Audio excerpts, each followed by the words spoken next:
Hola a todos, ¿cómo están? Yo soy Edgar, bienvenidos a mi canal. Si es la primera vez que estás aquí, suscríbete, activa la campanita de notificación y dale like, porque el día de hoy vamos a hablar de la séptima sesión ordinaria de Consejo Técnico. Así que si este tema te interesa, dale like, comparte y comenzamos.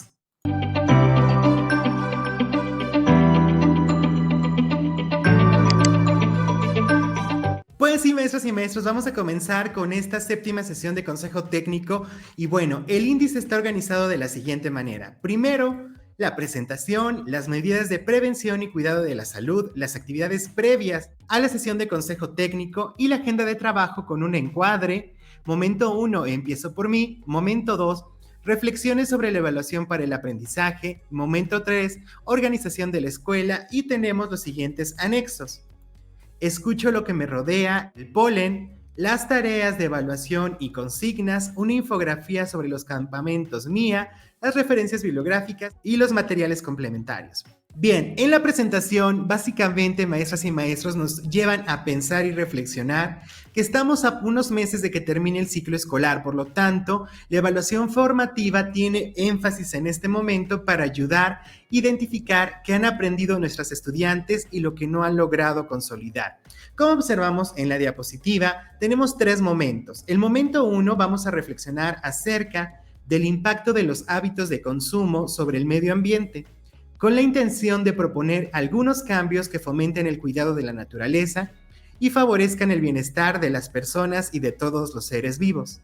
El momento 2 es donde se analizará la importancia de que sus propuestas de evaluación les permitan obtener información sobre qué y cómo están aprendiendo sus niños, niñas y adolescentes, a la vez que sean un vehículo para promover aprendizajes profundos y conocerán la metodología de enseñanza en el nivel apropiado, que contribuye a atender el rezago a partir de la identificación del nivel real de aprendizaje de las y los estudiantes.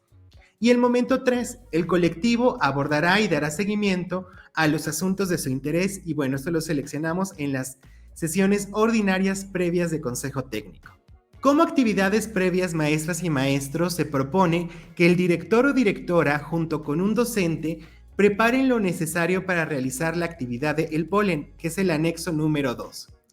Si hay más de un docente de cuarto grado, propongan a quién guiará la actividad durante la sesión. La maestra o el maestro designado será responsable de presentar de manera breve las formas en que se reproducen las plantas, conducir el experimento, guiar la reflexión, brindar retroalimentación al colectivo para superar las posibles dificultades que podrían presentarse. Y bueno, esto es al realizar esta tarea y se busca promover que formulen conclusiones sustentadas en lo que aprendieron. También se recomienda que la o el docente asignado prepare una breve introducción de 5 minutos sobre el tema de la reproducción de las plantas y el ambiente para contextualizar al colectivo sobre el contenido que se aborda, es decir, la forma en la que se reproducen las plantas y la importancia del polen. Para esta actividad previa, maestras y maestros, vas a necesitar 2 cucharadas de talco, 12 círculos de confeti de color oscuro y las actividades son las siguientes. 1. Manos a la obra. En el piso del patio de su escuela, peguen los círculos de confeti a 20 centímetros uno de otro, no importa cómo los acomoden. 2. Colóquense a 2 metros del confeti y soplen con fuerza una de las cucharas con talco en dirección al confeti. 3. Observen ahora el confeti y contesten las preguntas. ¿El confeti quedó cubierto de talco? ¿Creen que el polen pueda cubrir los estigmas de las flores por la acción del viento? Y en el mismo sitio desde donde soplaron, dejen otra cuchara con talco, sin moverla ni soplar. ¿Cómo podrían cubrir el confeti? Recuerden que pueden moverse y que el talco se adquiere a sus dedos. Entonces, esta es la actividad previa que una maestra de cuarto grado va a aplicar para primaria. También te recuerdo que en la caja de descripción y en el primer comentario están las diapositivas para todos los niveles.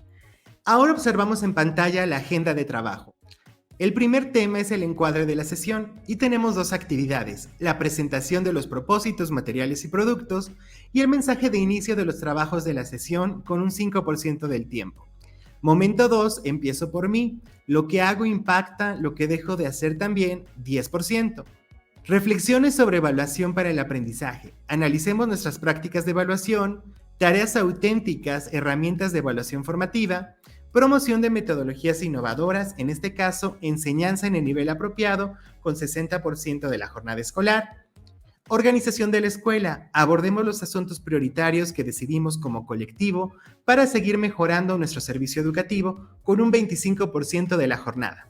Los propósitos que tenemos en pantalla son los siguientes. Primero, que el colectivo docente identifique la consecuencia que sus acciones tienen en el medio ambiente y reconozca la importancia de generar hábitos orientados al cuidado de la naturaleza como una forma de contribuir al bienestar individual y colectivo. Y también que se analicen algunas actividades de aprendizaje e identifique cómo fortalecerlas para favorecer aprendizajes profundos en las y los estudiantes.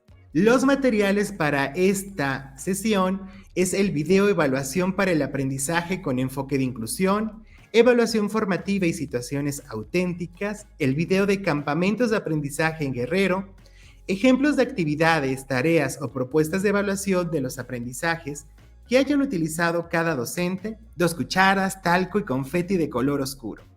Y el producto será ajustes a una actividad de aprendizaje que incorpore características de una tarea auténtica.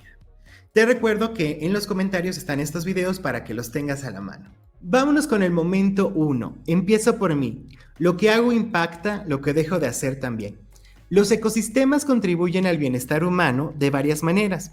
Proporcionan los recursos necesarios de alimento, agua, vivienda, energía, entre otros. Regulan las condiciones ambientales como la temperatura o calidad del agua. Y lo más fundamental, sustentan los procesos básicos como la producción primaria y los ciclos del carbono o del agua, por ejemplo, que sustentan la vida. Los ecosistemas también contribuyen cultural y psicológicamente en el bienestar de los seres humanos. Se ha estudiado el beneficio que tiene la proximidad de espacios verdes, el contacto con animales o hacer ejercicio en espacios naturales, tanto en la salud física como en la emocional. Entre ellos, el fortalecimiento del sistema inmunológico, mayor longevidad, disminuye la depresión, entre otros. La pérdida o el daño a nuestro medio ambiente puede entonces contribuir a un deterioro de nuestra salud o bienestar. Por ejemplo, en un condado de los Estados Unidos, la pérdida de árboles debido a la plaga del escarabajo barrenador esmeralda del fresno provocó que en la población aumentara la mortalidad relacionada con enfermedades cardiovasculares y enfermedades del tracto respiratorio inferior. Destruir a la naturaleza es destruir una fuente de salud y bienestar. En esta sesión reflexionarán sobre las interacciones de los seres humanos con la naturaleza y sobre la importancia de generar hábitos y acciones cotidianos que tengan consecuencias positivas sobre el medio ambiente y contribuyan a la preservación de los recursos naturales desde un enfoque comunal y de sostenibilidad. Necesitamos algo más que la ciencia para conservar la naturaleza. Son cada vez más evidentes las consecuencias de las acciones destructivas que los seres humanos realizamos sobre la naturaleza.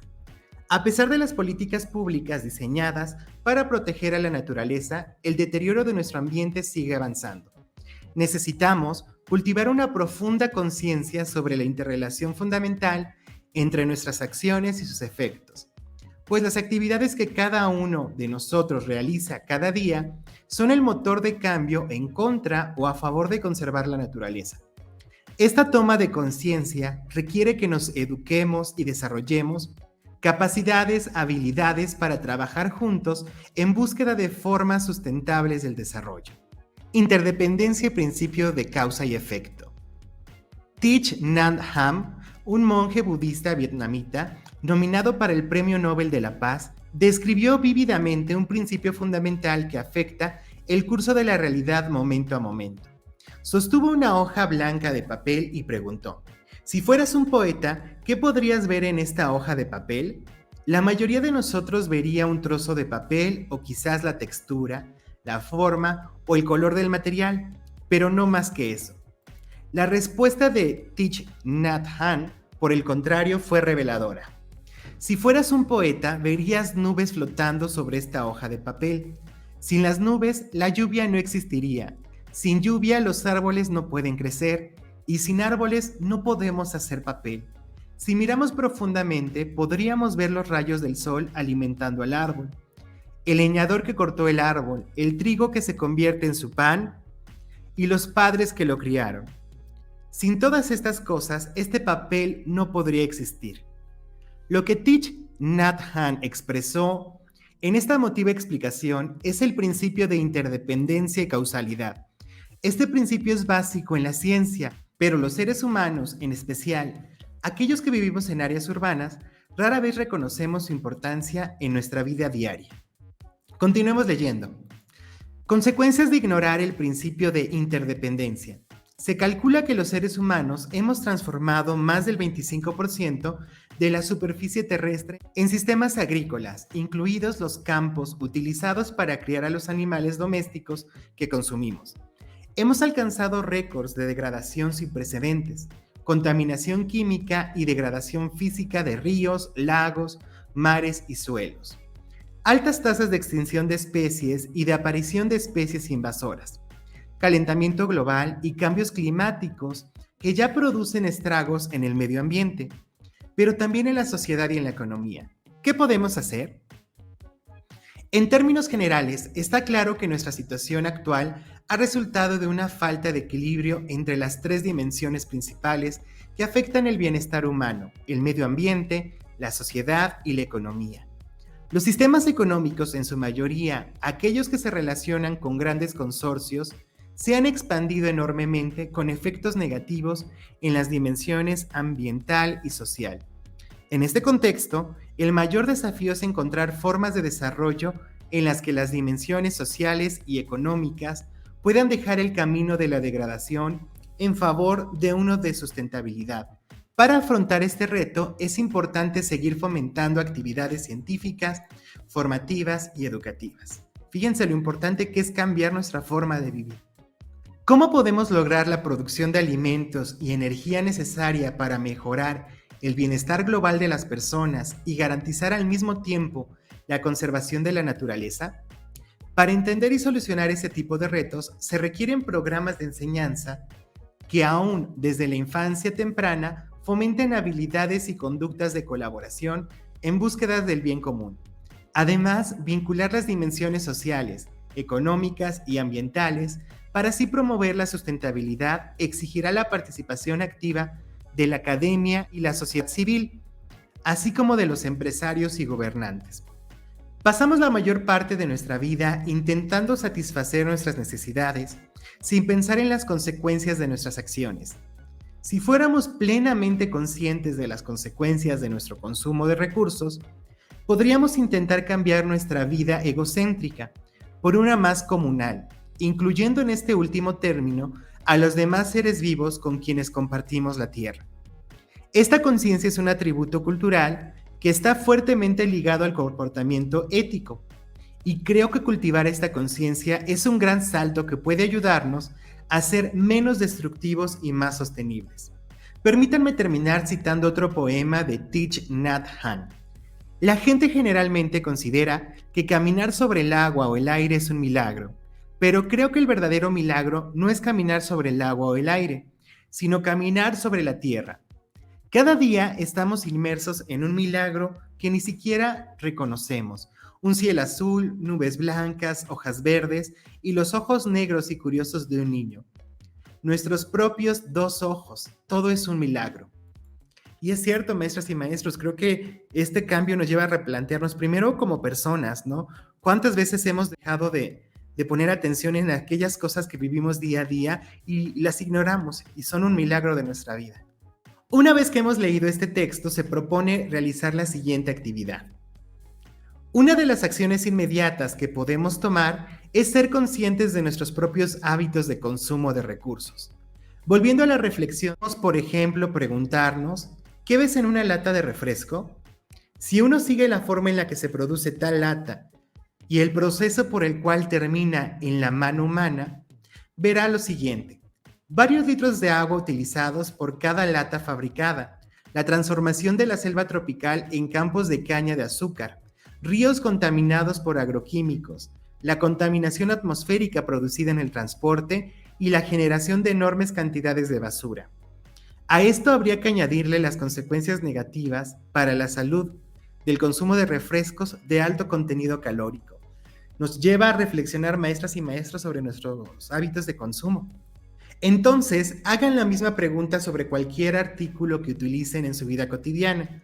Puede ser la computadora, el celular, un medio de transporte, artículos de papelería, algún alimento o bebida que consuman constantemente, otro tipo de aparato electrónico, alguna marca de ropa o accesorio de belleza que sea de su agrado, y reflexionen sobre lo siguiente. ¿Qué elementos del medio ambiente son necesarios para producirlo? ¿En dónde fue elaborado? ¿Requirió ser transportado desde lugares lejanos? ¿Cómo pudo haber impactado esto en el medio ambiente? ¿Requiere de un empaque específico?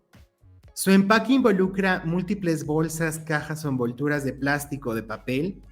¿Qué impacto pudo tener esto para el medio ambiente?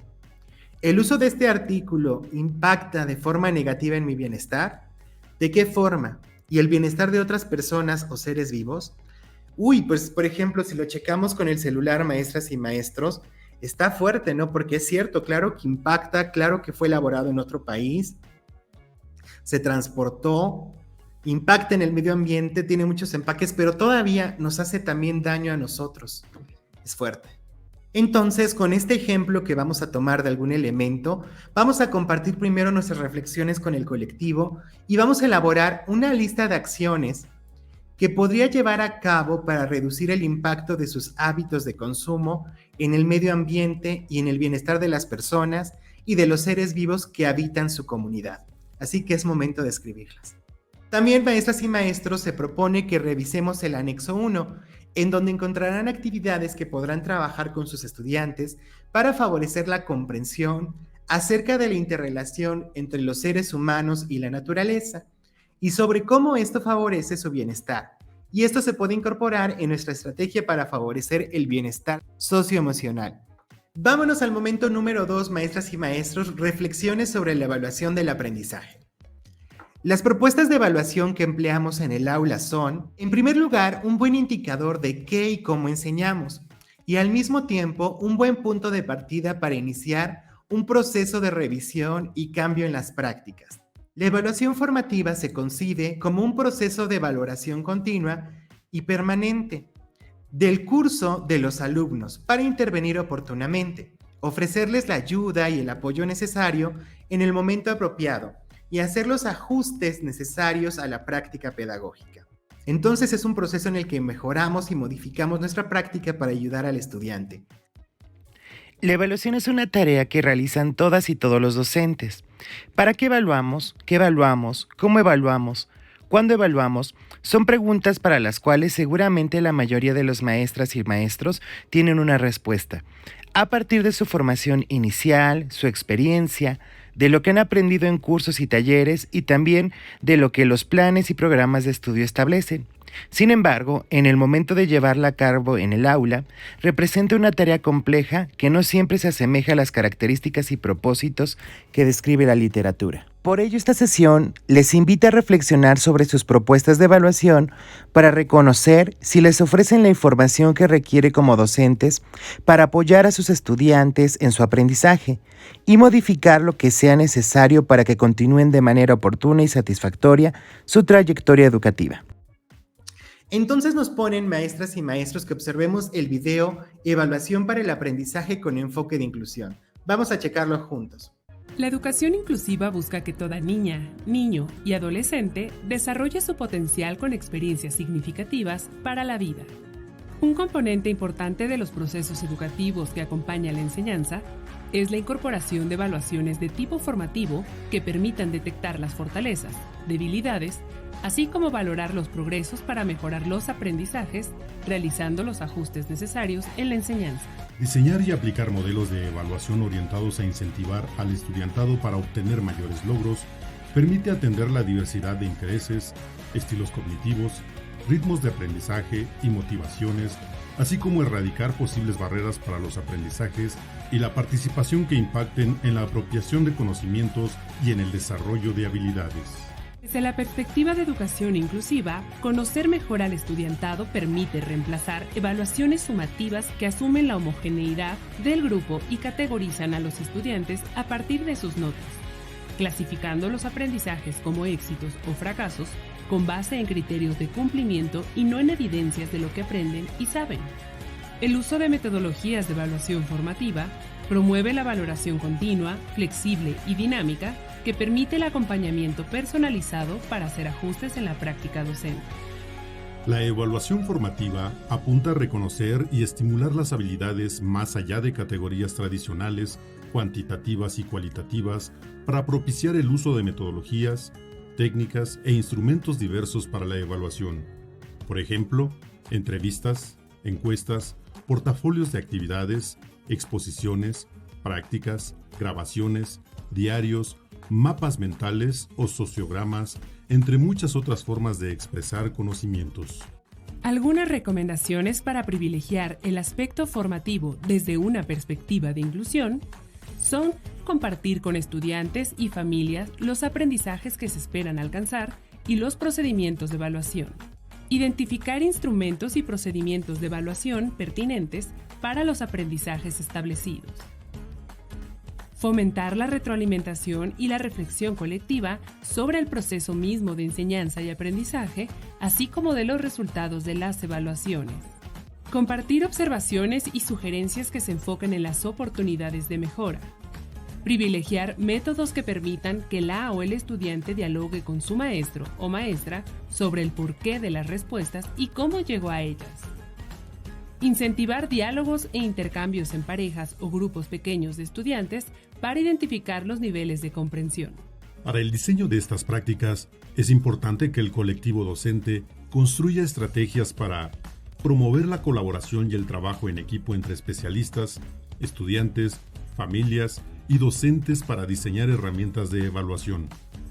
Incorporar los resultados de la evaluación como elemento para el seguimiento de progresos y para la planificación, e incentivar la reflexión colectiva de experiencias que favorecen prácticas inclusivas. Para fomentar pedagogías inclusivas que recurran a la evaluación continua de carácter formativa, es recomendable realizar una autoevaluación de las prácticas docentes con miras a determinar si impactan positiva o negativamente en el entusiasmo escolar, familiar y comunitario, así como valorar si las actividades escolares fomentan la memorización mecánica o si favorecen los aprendizajes significativos. Fomentar una educación inclusiva requiere de una reflexión acerca de los propósitos de la educación, sobre qué y cómo se deben evaluar los aprendizajes para mejorar su calidad y su utilidad, para tener acceso con equidad a todo tipo de oportunidades a lo largo de la vida. La inclusión en la educación es tarea de todas y todos. Pues sí, maestras y maestros, este video nos lleva a sensibilizarnos en un primer momento que la evaluación formativa busca no clasificar a los estudiantes, sino por el contrario, acompañarlos y ajustar nuestras actividades. Por lo tanto, se proponen diversas formas, sugerencias, métodos, instrumentos y algunas actividades que nos van a ayudar a que el estudiante pueda dialogar con nosotros y así realimentar la práctica. Otro punto súper importante del video es que la reflexión debe de ser colectiva, siempre buscando una educación inclusiva, formativa, y un punto súper importante que da pie a la siguiente actividad es la autoevaluación de nuestras actividades. Por lo tanto, con esta tablita que observamos en pantalla, vamos a analizar de manera individual un ejemplo de las propuestas o de las tareas de evaluación que realizamos. Y aquí hay algunas preguntas que van a guiar el análisis. Las propuestas o tareas, y tenemos sí o no. 1. ¿Tuvo un propósito claro vinculado con los aprendizajes esperados? ¿Eran claros para mí y para mis estudiantes los criterios de evaluación que tomé en cuenta? Su resolución demanda a mis estudiantes no solo recordar datos, fechas, fórmulas, procedimientos, operaciones que han practicado en clase antes, sino aplicar diversos conocimientos, habilidades, actitudes y valores. ¿Permitió a las y los estudiantes transferir saberes de la escuela a la vida real? ¿Permitió a las y los estudiantes realizar acciones preliminares, como hacer borradores o plantear soluciones, que son mejoradas a partir de la realimentación que les ofrecí? Esto nos lleva, maestras y maestros, a valorar con alguna actividad específica y darnos cuenta de cuáles son los puntos que necesitamos mejorar y por qué. Una vez que hemos hecho esta reflexión, vamos a leer el siguiente texto. Las tareas de evaluación y sus consignas. Las tareas que los maestros proponen a sus alumnos para evaluar el aprendizaje constituyen uno de los mejores indicadores del currículo implementado. Muestran qué es lo que los maestros valoran e indican a los estudiantes qué conocimientos y desempeños es importante alcanzar y si las tareas requieren principalmente la memorización de conceptos y fechas. Hacia allí estará orientado el esfuerzo de los estudiantes. Si en matemáticas se pide únicamente la realización de operaciones aritméticas, esto es solo lo que los estudiantes aprenderán. La evaluación no puede impulsar el aprendizaje si se basa en tareas o preguntas que distraen la atención de los verdaderos objetivos de enseñanza. Si queremos que los estudiantes sean capaces de razonar y usar el conocimiento científico, entonces debemos darle la oportunidad de explicar cómo funcionan las cosas, realizando investigaciones y elaborando explicaciones con sus propias palabras. Fíjense, maestras y maestros, entonces nos lleva a replantear que nosotros, dentro de nuestras tareas de evaluación, es donde le limitamos al estudiante a lo que tiene que hacer. Entonces habrá que replantearnos si estas tareas son auténticas o no. Para ello vamos a observar el siguiente video, Evaluación Formativa y Situaciones Auténticas, del minuto 0:35 al 6:28, donde se analizan algunos ejemplos de propuestas de evaluación, y del minuto 11:30 a 18, en el que el autor explica las características de las tareas auténticas. Lo que vamos a denominar en el marco de este proceso de trabajo, tareas auténticas. Vuelvo sobre lo que decía hoy. Lo que encontramos en general son muchas tareas mecánicas. Esta es una tarea de matemática de sexto de primaria, que a mí me encanta porque cuando en el proceso de revisión de las tareas, esta me hacía volver a la infancia. Porque es las cosas que yo hacía en la escuela, las conversiones de unidades, de decámetros, etc. Y lo interesante de la situación y de cómo se mantiene la cultura escolar a pesar de que el mundo cambia, es que hay unidades de medida que utilizamos aquí que yo siempre digo nunca las vi fuera de la escuela. Hay algunas que sí, hay, por ejemplo, convertir de centímetros cúbicos a litros, o hacer el cálculo. El otro día lo escuché rápido al ministro de Ganadería que decía, con la lluvia, decía, bueno, 600 milímetros, que es el acumulado, quiere decir que en este periodo de tiempo cayeron en cada metro cuadrado de terreno 60 litros de agua. Entonces, esas son conversiones que hacemos. Ahora, hay unidades como los hectómetros o hectolitros que se usan muy poco, o casi no se usan. Y lo más cómico es parte de mis diálogos conyugales. Mi esposa es profe de matemática, trabaja en magisterio. Yo siempre digo, ¿por qué no utilizan? Yo no entiendo todavía por qué no entraron a la escuela los bytes, los gigabytes, toda esta actividad. Hoy día es la unidad de medida más universal, que los gurises la ven todo el tiempo. Pero sin embargo no las utilizamos.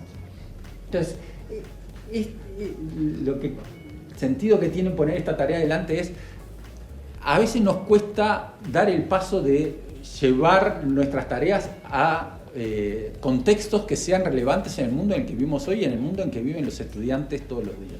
Entonces, en esto, con unidades de medida. Lo segundo es que ya digo, y lo vuelvo a poner, pero es el tema de lo mecánico, ¿no? Esta es una tarea, no es de Uruguay, es de México, es un maestro de primaria. La tarea es, se usan 12 metros de listón para hacer 8 moños iguales. ¿Cuántos metros mide cada moño? O ¿cuántos se usan para cada moño? Entonces él tiene que hacer fracción y resolver una cuenta. Entonces, lo dramático, digamos, de la situación era que si leen la segunda, se usan 2 metros de listón para hacer 3 moños iguales. ¿Cuántos metros de listón se usan para cada moño? Y así seguía, había 8 veces la misma pregunta, cambiaba la cantidad de metros y la cantidad de moños, y el estudiante tenía que resolver. Este es el tipo de cosas y que nos ocurre en educación media, por ejemplo en física, donde termina siendo adivinar una fórmula y resolver un problema. Resolver un problema pasa a ser identificar una fórmula y aplicarla. También es muy difícil hacer devolución en una tarea de este tipo. Esta, bueno, es otra de estas para mí son terribles porque son las que se resuelven no requieren ni siquiera saber la disciplina, ¿no? basta con ser un buen usuario del idioma español para resolverla. La capa de grasa que tenemos bajo la piel es un aislante y tengo que elegir una de las palabras de abajo. Entonces, si yo soy un usuario medianamente bueno del español, sé que es un aislante colesterol, no pega, es un aislante vegetales, tampoco, es un aislante venas, tampoco, es un aislante animales, tampoco, es un aislante infarto, tampoco, es un aislante aminoácidos, tampoco, térmico. No hay otro, tiene que ser eso. Entonces, pero a veces, o sea, no dudo de la buena voluntad de quien genera esta actividad, pero falta una reflexión en el sentido de qué necesita hacer el estudiante para responder esta tarea. En este caso, ni siquiera saber los temas, basta con, ya digo, con ser un buen usuario del lenguaje. Y luego el tema de las situaciones. Uno de los problemas que tenemos son lo que nosotros llamamos en esta investigación que les comentaba, las situaciones disciplinares escolares. O sea, son situaciones con contenidos de la disciplina, pero que solo existen en la escuela. Esta es, y buena parte de lo que hacemos, aparte que enseñamos básicamente la física newtoniana, pero la enseñamos en contextos que nunca uno se va a encontrar. Este es un caso típico, un gato se mueve persiguiendo un ratón sobre una trayectoria rectilínea. Primer problema, difícil que el gato y un ratón corran en trayectoria rectilínea. El gato comienza a perseguir al ratón desde el reposo y alcanza una velocidad de 8 metros por segundo en 5 segundos. ¿Okay? Luego continúa moviéndose a velocidad constante durante 4 segundos más. Y bueno, y sigue toda la... O sea, primero, no es una situación plausible. Segundo, no es una situación en la que uno no va a utilizar nunca la física para indagar cuánto le lleva al gato a alcanzar al ratón, si lo va a alcanzar. ¿Cuál es el sentido de esto?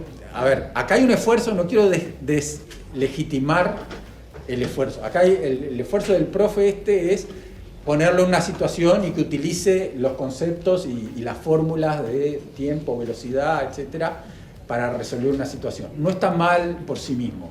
El problema es que deberíamos dar un paso más y es no quedarnos en esto y no quedarnos en la mecanización, sino llevar al estudiante a situaciones plausibles. Un ejemplo, que es del propio Wiggins, que la toma de un profesor de matemática de 8º grado, y es una tarea bien interesante, que a cualquiera de nosotros nos llevaría un rato largo resolverla. Les pone a los estudiantes esta situación. Estás a cargo de la sección de envolver regalos en una tienda. En promedio, 24.000 clientes compran ropa en la tienda cada año. Y alrededor del 15% de esos clientes piden que la compra sea envuelta para regalo. Cada mes se venden aproximadamente 165 chaquetas, 750 camisas, 480 pantalones, 160 sombreros. El precio de las cajas para la ropa es el mismo. El metro de papel de regalo cuesta 5 pesos. Cada rollo de papel de regalo tiene 1 metro de ancho y 100 metros de longitud.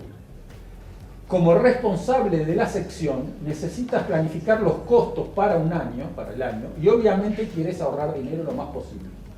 ¿Cuál sería la forma de las cajas para pantalones, camisas, chaquetas y sombreros que requeriría la menor cantidad de papel de regalo? ¿Ven? Varias cosas. La situación propia de la vida real que se puede encontrar ahí en el lugar de trabajo, que no se resuelve de un único modo, hay 1000 formas de resolver esto. Que el que haya 1000 formas es muy bueno, porque quiere decir que si yo pongo a los estudiantes a trabajar en equipos, si nos pusiéramos nosotros a trabajar en esto, en equipos aquí seguramente llegaríamos a soluciones distintas, y parte de la discusión rica después es ver cada solución, primero cuáles son apropiadas y cuáles no, y segundo, de las apropiadas cuál es la más eficiente en términos del objetivo, que era la propuesta más económica. Y además de la situación, lo que agrega este profesor es cuál es el producto al que tenés que llegar. Como resultado de esto, tú tenés que recomendarle a la sección compras en un informe escrito cuál es el tamaño y la forma de las cajas que deberían comprarse para pantalones, camisas, chaquetas y sombreros, la cantidad de rollos de papel de regalo que se necesitan para un año y el costo aproximado del papel de regalo que se necesita para las ventas de un año. Y luego, ¿qué se va a tener en cuenta para evaluar el trabajo? La sofisticación matemática de la propuesta, los razonamientos y métodos matemáticos, la efectividad de la propuesta, la calidad del informe y la precisión de la propuesta. Entonces, ¿qué es lo que hay detrás y cómo define Wiggins una tarea auténtica a partir de este ejemplo? Él dice, una tarea auténtica tiene 6 características o propiedades centrales. Lo primero es que tiene un propósito al cual el estudiante tiene que llegar. Tiene que llegar a un producto, a un informe, en este caso a un informe escrito, una determinada meta. No tiene que responder preguntas o resolver ejercicios en abstracto, sino tiene que resolver, llegar a un producto.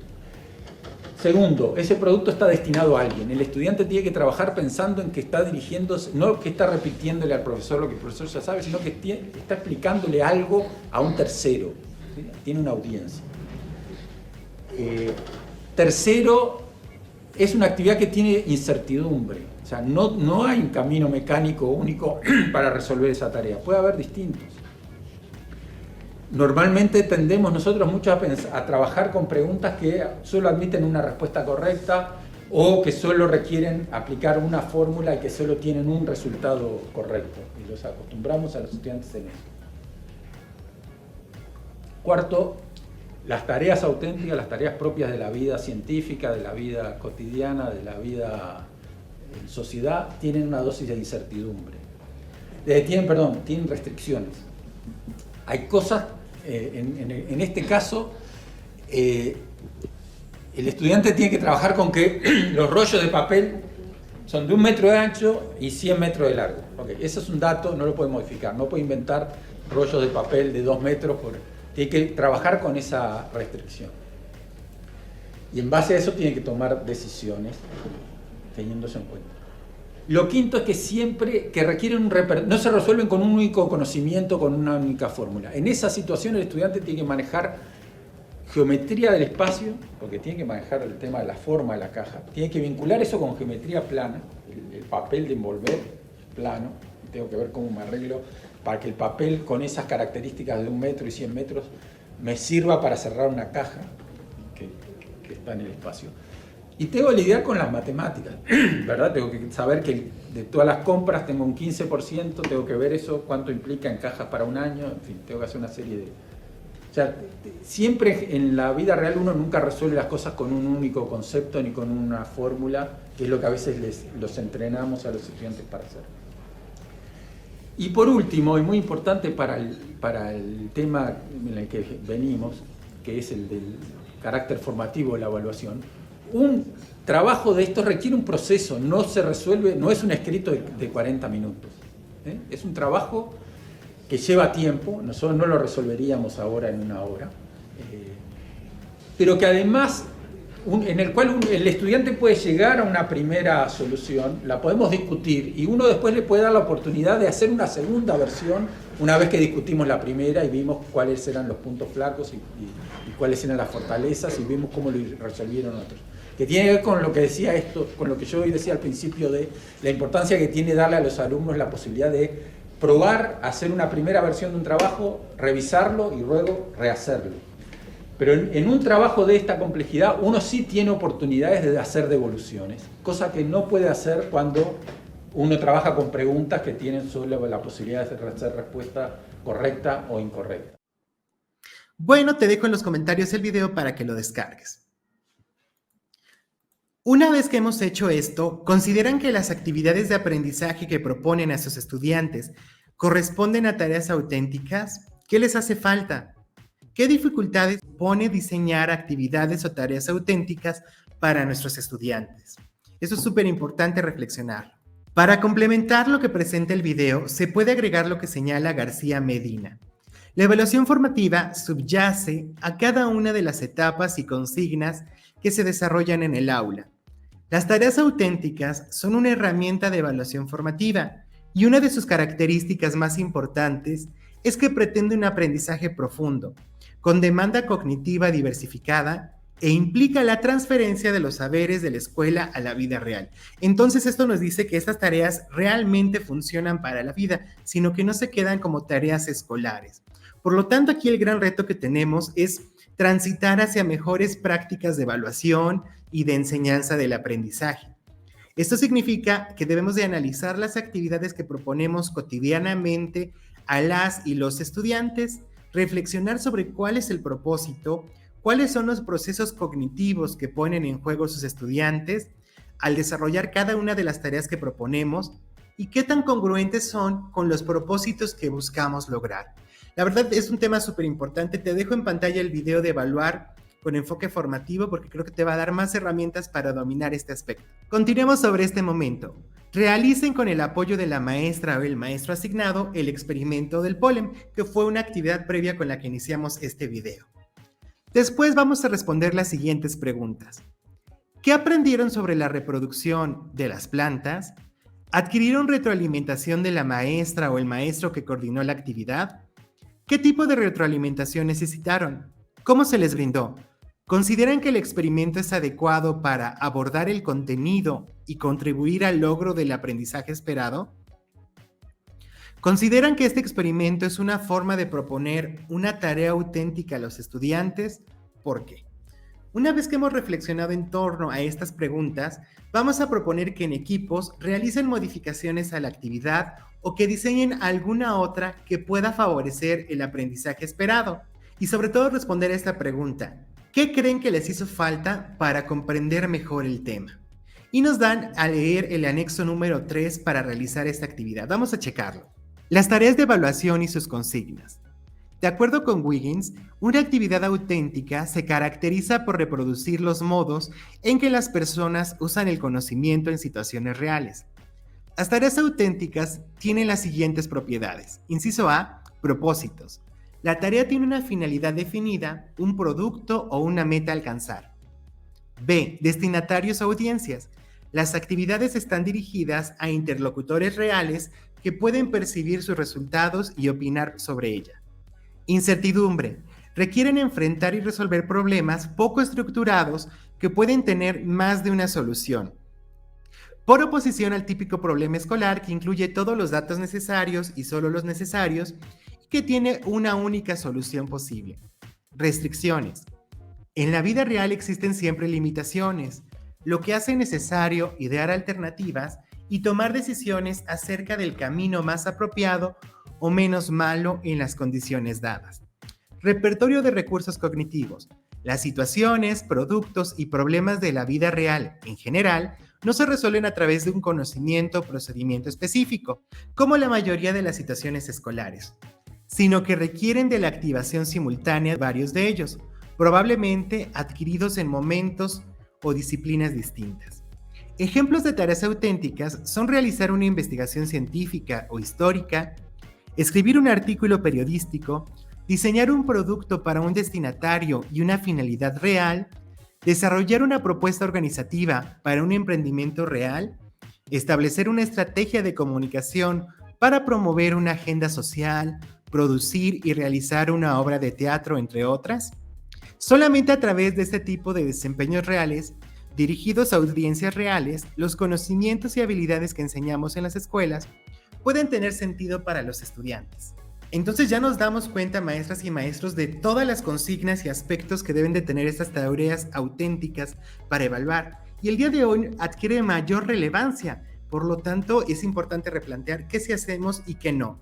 Y aquello que no, empezar a hacerlo. Después se plantean algunas preguntas. ¿Consideran que es viable proponer actividades de aprendizaje con las características de las tareas auténticas? Todas las actividades de aprendizaje deberían de tener esas características. ¿Por qué? ¿Cómo podrían mejorar o transformar sus actividades de aprendizaje en situaciones que promuevan un aprendizaje profundo, con demanda cognitiva, diversificada y que implique la transferencia de saberes de la escuela a la vida real? Como checamos en el video, maestras y maestros, nosotros podemos encasillar o disminuir el esfuerzo y las competencias de los estudiantes. Entonces estas preguntas nos llevan realmente a profundizar en estos procesos cognitivos. Entonces, maestras y maestros, vamos a regresar a nuestra actividad y valorar. ¿Tuvo un propósito claro vinculado a los aprendizajes esperados? ¿Eran claros para mí y para mis estudiantes los criterios de evaluación que tomé en cuenta? Su resolución demanda a mis estudiantes no solo recordar datos, fechas, fórmulas, procedimientos, operaciones que han practicado en clase, sino aplicar diversos conocimientos, habilidades, actitudes y valores. ¿Permitió a las y los estudiantes transferir saberes de la escuela a la vida real? ¿Permitió a las y los estudiantes realizar acciones preliminares como hacer borradores o plantear soluciones que son mejoradas a partir de la retroalimentación que les ofrecí? Eso nos lleva a replantear en esta actividad que modificamos si sí logramos con estos indicadores. Continuemos leyendo, maestros. Promoción de metodologías innovadoras, enseñanza en el nivel apropiado. Con la Estrategia Nacional para promover trayectorias educativas y mejorar los aprendizajes de los estudiantes de educación básica, la Subsecretaría de Educación Básica busca generar y poner al alcance de los docentes un conjunto de herramientas y recursos que les permitan abatir el rezago educativo, recuperar aprendizajes perdidos y disminuir y atender el abandono escolar. Como revisamos en la sexta sesión ordinaria de Consejo Técnico, la estrategia consta de los siguientes componentes. 1. Promoción de evaluaciones diagnósticas y formativas en todas las escuelas de educación básica. 2. Diagnóstico sobre la condición socioemocional de los estudiantes de educación básica. Y desarrollo de recursos y protocolos en la materia. 3. Promoción de metodologías innovadoras y plataformas con recursos para la recuperación de aprendizajes. La renivelación académica y la atención del rezago escolar. 4. Construcción, difusión y promoción del sistema de alerta temprana. Promoción de la caja de herramientas y del acervo de clases de lengua materna y matemáticas de la estrategia Aprende en Casa y reforzamiento de la práctica docente en telesecundarias. En esta sesión se presenta información sobre la enseñanza en el nivel apropiado, una metodología innovadora probada en diversas partes del mundo, con mucho éxito y que en México está siendo impulsada por la Universidad Veracruzana, CIESAS, Medición Independiente de Aprendizajes y UNICEF México. Vamos a leer el siguiente texto y vamos a observar el video de Campamentos de Aprendizaje en Guerrero. Campamentos de Aprendizaje MIA. Son jornadas educativas de corta duración que se realizan en el espacio de las escuelas. Se focalizan en aprendizajes básicos de lectura y matemáticas y contribuyen a la mejora sustantiva de los aprendizajes de niñas, niños y adolescentes. Entre sus características destacan que 1. Son intervenciones cortas implementadas por un docente a un grupo de 20 participantes en promedio. En total son 20 sesiones para lectura y 20 para matemáticas, con una duración de 90 minutos cada una, e idealmente se llevan a cabo 3 sesiones por semana. 2. Son intervenciones focalizadas. En lectura se centra en mejorar la fluidez lectora, las habilidades de comunicación y la comprensión inferencial. Mientras que en matemáticas se centran en la identificación de números y el valor posicional, en la resolución de operaciones aritméticas básicas, de problemas y en la aplicación de dichas operaciones de la vida. ¿Cuál es el principio de los campamentos MIA? ¿Por qué funcionan? Se basan en el principio de enseñar en el nivel adecuado, que consiste en organizar temporalmente a los estudiantes por su nivel de aprendizaje real y no por su grado escolar. Esta reorganización de los estudiantes se basa en una medición diagnóstica de inicio, que es la que permite identificar el nivel real de aprendizajes de niñas, niños y adolescentes. Con base en los resultados se procede a la integración de grupos en 3 niveles distintos. Principiante, elemental y básico. En cualquiera de estos niveles pueden convivir niñas, niños de distintos grados escolares que, sin embargo, tienen en la práctica niveles muy parecidos de aprendizaje. En los campamentos se desarrollan acciones colectivas de aprendizaje diseñadas para cada nivel y se evalúa con frecuencia sus avances. Los principios pedagógicos de ENAD se resumen en 3. Enfoque constructivista, papel socializador de la educación y evaluación formativa, mismos que están presentes en los campamentos MIA. ¿Cómo se implementan y desarrollan los campamentos MIA? Fase 1, capacitación de docentes o facilitadores. Los docentes o facilitadores reciben las herramientas teóricas y prácticas para poder evaluar los aprendizajes básicos de niños, niñas y adolescentes, es decir, los instrumentos de medición. y para aplicar estrategias pedagógicas y actividades de los campamentos para cada uno de los niveles de aprendizaje. A partir de mayo de 2022 estarán disponibles 2 cursos seriados en la plataforma México X. Oigan, maestros, cuéntenme en los comentarios si nos inscribimos todos y juntos aprendemos y compartimos nuestras opiniones. 2. Fase de desarrollo de los campamentos. 1. Diagnóstico o medición inicial. Se usan los instrumentos de medición MIA Plus. Estos son instrumentos simples pero robustos y permiten identificar el nivel real de aprendizajes de niñas, niños en lectura y matemáticas, independientemente de su grado escolar.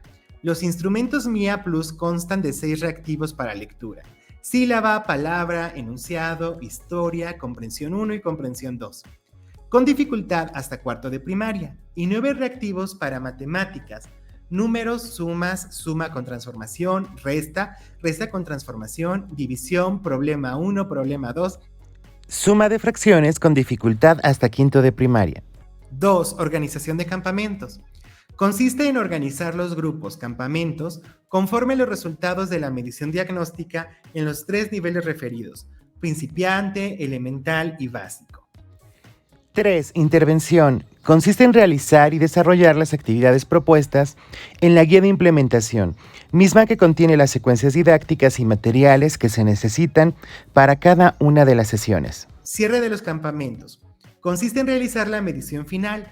Así se aplican nuevamente los instrumentos de medición MIA Plus para revisar los avances de cada niño, niña y adolescente, en particular, y del campamento en general.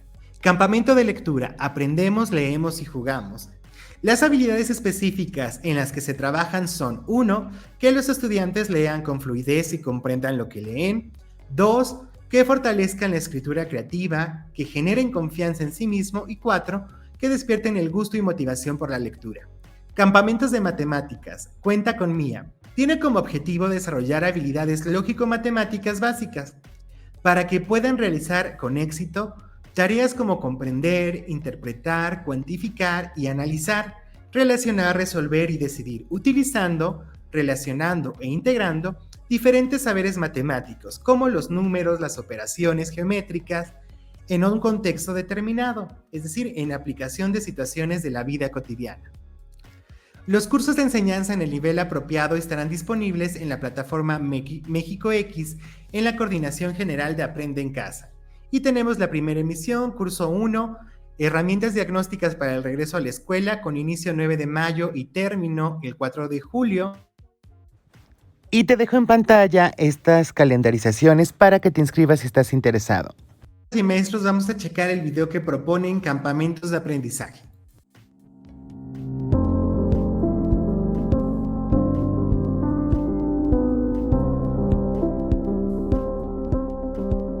Estoy en 6º grado de primaria. Mi sueño en la vida es ser arquitecta. Mi materia favorita es matemáticas. Yo quiero estudiar contador porque es muy divertido. Hola, mi nombre es Hanna Monsiváis, yo soy oficial nacional de educación en UNICEF México. Quiero platicarles sobre la crisis educativa que estamos viviendo en nuestro país y en el mundo debido a la pandemia por COVID-19. Vemos que ha habido una pérdida importante de aprendizajes en niñas y niños a lo largo de nuestro país. Nuestras investigaciones, que comenzaron en 2014, mostraban que en México, antes de la pandemia, había un rezago de aprendizajes. O sea, los niños, aún yendo a la escuela, no aprendían lo básico, lo fundamental, ni siquiera lo esperado para poder seguir avanzando en su trayectoria escolar. Después de la pandemia, este rezago de aprendizaje se hizo evidente. Por esas razones que estamos aquí implementando campamentos de aprendizaje junto con MIA. MIA significa Medición Independiente de Aprendizajes, que es una metodología de educación acelerada para ponernos al corriente en lectura, escritura, matemáticas básicas, enfocado principalmente en niñas y niños de nivel primaria, de 3º, 4º, 5º y 6º. Lo que estamos haciendo aquí en Guerrero es ver la intervención de uno de estos campamentos en alianza con las autoridades educativas, en alianza con MIA, para ver los resultados que esto ha tenido, y de verdad ha sido muy grato ver cómo los docentes han adoptado esta estrategia, ver cómo niñas y niñas han aprendido de manera rápida y cómo poco a poco podemos recuperar este aprendizaje que hemos perdido durante la pandemia. Gracias a este video que hicimos con UNICEF, vamos a conocer un poco los campamentos de aprendizaje MIA. ¿Cómo funcionan estos campamentos? Estos campamentos tienen 4 grandes fases. La primera fase, el campamento inicia con una medición inicial. clasificamos, identificamos cuál es el nivel que tiene cada niño independientemente del grado escolar que tenga. El segundo paso es la organización de los campamentos. Nosotros entonces, con esta información que tenemos por escuela, nosotros identificamos a qué nivel de aprendizaje va cada niño. Mía trabaja con 3 niveles de aprendizaje: elemental, principiante y básico. El tercer punto es la realización de los campamentos. Nosotros trabajamos con campamentos que duran aproximadamente 20 sesiones. En esas 20 sesiones, los niños realizan una serie de actividades colectivas que están enfocadas específicamente al nivel de aprendizaje adecuado. Y una vez que se terminan esas 20 sesiones, termina el campamento con una cuarta fase, que es la fase de la evaluación final. En esa evaluación final, nosotros volvemos a aplicar estos instrumentos y vamos viendo, niño por niño, escuela por escuela y a nivel agregado, si los niños aumentaron o disminuyeron sus aprendizajes básicos. Y eso nos permite dar la información formativa y retroalimentar a los docentes, a los papás y a los niños en cuáles son los siguientes pasos que tienen que hacer para fortalecer sus aprendizajes. La estrategia de campamentos de aprendizaje tiene un alcance de 6,000 niñas y niños y 400 docentes en 2 estados, en los estados de Guerrero y de Chiapas, por ser estados que particularmente sufren de rezagos educativos. Sin embargo, el plan es poder enseñar esta metodología a las autoridades educativas para que esto pueda ser adoptado como una estrategia que podamos acercar a los docentes para que cada docente en su aula pueda recuperar los aprendizajes que sus alumnos han perdido. En el caso de Guerrero, por ejemplo, las mediciones que hemos hecho pre y post, antes y después del campamento, muestran un avance en general y en promedio en lectura de 0,22 desviaciones estándar. Eso significa prácticamente un año escolar completo que los niños avanzan gracias a la participación en estos campamentos. Y en el caso de matemáticas vemos avances aún más grandes. Nosotros estamos llegando a una medida muy alta de aprendizaje, estamos hablando casi de 2 años y medio, 3 años de aprendizaje. Eso nos fortalece 2 ideas. La primera idea, que es fundamental que las personas sigan, que los niños vayan a la escuela presencialmente, es fundamental. Y la segunda es que tengan cursos de recuperación, que puedan recuperar sus aprendizajes. Los campamentos Mía me han ayudado porque ahí aprendí más a dividir y a multiplicar. Me han ayudado a mejorar en las fracciones, la suma de fracciones. Durante esas 20 sesiones que tuvo Mía, noté que aprendió más a leer, a sumar, que no lo había hecho. Mi hijo pues ha avanzado demasiado, él era muy tímido, no le gustaba participar. Él también cada vez que iba a hacer tareas se acercaba a mí o a la familia que le ayudáramos. Ahora desde que inició este proyecto pues él ha tenido más confianza en él. Se han logrado avances significativos tanto en el aspecto emocional como en el aspecto educativo, porque han logrado avanzar de nivel. Han logrado ya dominar lo que es lectura, escritura, comprensión y también las operaciones básicas de una manera más lúdica, más interactiva y muy divertida. Lo que hemos encontrado en los campamentos es que hay un nivel de motivación interesante por querer participar en ellos. Desafortunadamente con la pandemia pues se alejaban, de hecho ni venían o no sabíamos nada de ellos. Gracias al proyecto Mía hemos visto que ese interés que se había perdido se retomó. Estamos en una crisis educativa, por lo tanto creemos que esta metodología va a ser sumamente útil. Sabemos que los niños han regresado a la escuela con niveles muy diferentes. Es una situación excepcional la que estamos viviendo, por lo tanto tenemos que tomar medidas excepcionales para remediarla. Fíjense que me llama muchísimo la atención este video porque es una forma distinta, ¿no? De agrupar, ¿no? Rompemos con esta idea de que por cierta edad los estudiantes deben de tener ciertos conocimientos y nos vamos más realmente a las necesidades, características y un diagnóstico real. Me encanta la idea y yo me voy a inscribir a uno de estos cursos para aprender y pues por acá también les comparto. Para finalizar, maestras y maestros, en el momento número 3 se van a abordar aquellos asuntos prioritarios que como colectivo decidimos atender y vamos a desarrollar las actividades que planeamos con anticipación y los acuerdos necesarios para darle seguimiento a este trabajo. Con eso terminamos el video del día de hoy. Te recuerdo que le des like al video, que lo compartas en Facebook, en Telegram, en WhatsApp, en Instagram. Te dejo todas mis redes sociales en la caja de comentarios y en la caja de descripción y en el primer comentario estará el link para que descargues las diapositivas de tu nivel educativo y los videos. Yo soy Edgar y recuerda que aquí, tú y yo juntos aprendemos. Así que, bye. ¿Sabías que al hacerte miembro obtienes más beneficios? Uno de ellos es que tus dudas serán atendidas con un trato más personal. Solo dale clic al botón de unirse, escoge el nivel que más prefieras, selecciona tu forma de pago y listo, así de fácil. Recuerda, juntos por una mejor educación. sigues este canal? Ahora te invito a que busques y sigas a Edgar Valladares en todas sus redes sociales como Instagram, Facebook y Twitter. Vas a encontrar material exclusivo en cada una de ellas. Y si ya lo haces, ¡felicidades! Eres parte importante de esta comunidad.